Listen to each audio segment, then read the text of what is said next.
Okay. Ladies and gentlemen of the press, this one is not about the ODM. This is about the doctor strike. We have reviewed the fact that members of the 7,000 strong Kenya Medical Practitioners, Pharmacists and Dentists Union have been on strike since March 13th to demand better pay, and the strike has disrupted healthcare in the country's 57 public hospitals. We are of the view that the situation is moving from bad to worse, and soon we will have a full-blown crisis in which all health workers will don their tools. Already, clinical officers have joined. I therefore have a personal appeal to both the government and the doctors. After very wide consultations, I am convinced that the doctors and all other health workers currently on strike will be able to craft a return-to-work formula and resume duty if the government were to meet their demands halfway while negotiations continue. We therefore appeal to the government to address itself to the following three broad areas as a way of progress towards ending this strike. 1. Pay for medical interns. For the last 7 years, interns have been earning 206,000 shillings per month. These are actually the doctors running level 4 and many other public hospitals. There is no way an employer can reduce the salaries of employees midstream.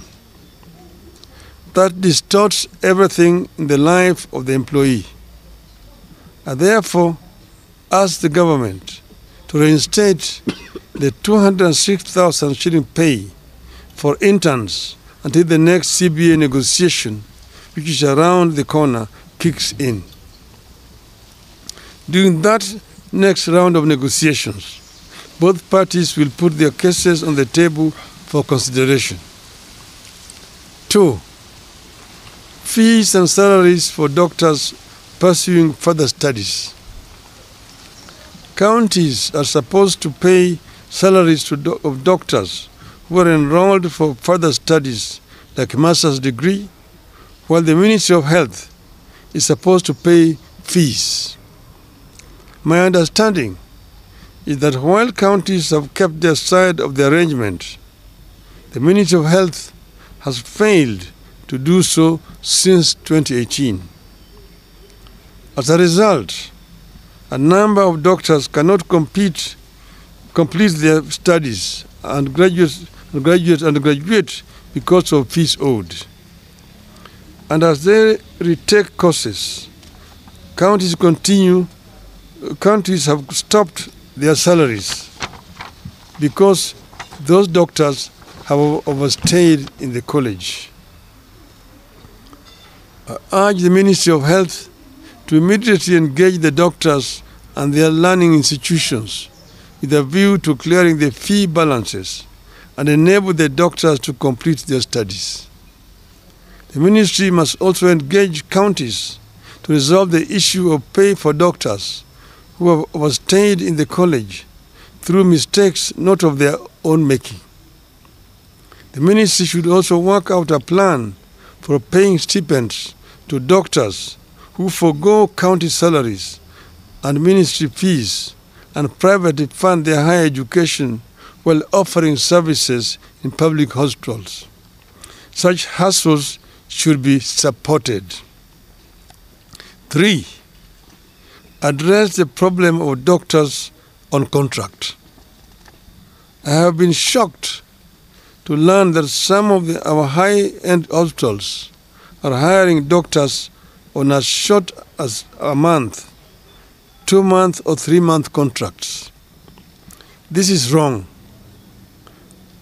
The ministry is failing to stand up for the doctors to prevent their exploitation and exposure to the unfair practices.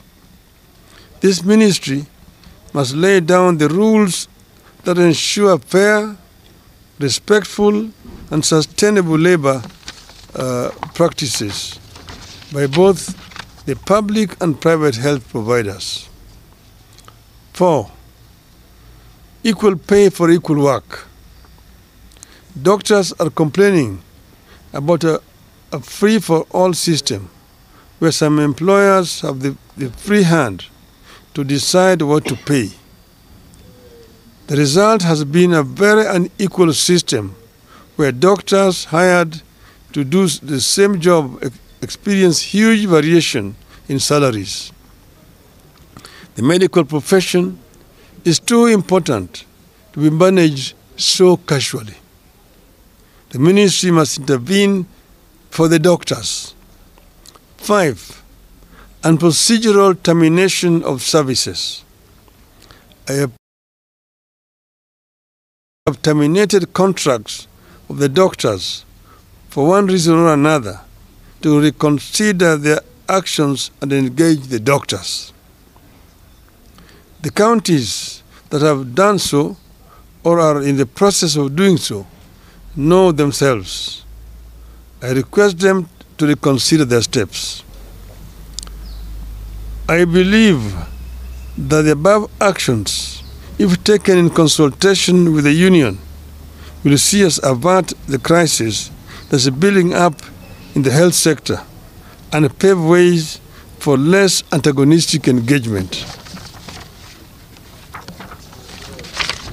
This is a crisis that has serious ramifications. We want this crisis to be resolved. We have not spoken before, but we want the government to take notice that we cannot remain silent for a longer time when this is persisting. We ask them to act now. And if they don't, of course they know that the consequences will be very grave indeed. Thank you very much. Thank you. There are no questions? Okay. Thank you. Very elaborate. We are going to give you copies of some specimens. This one is this. Thank you. Your handkerchief.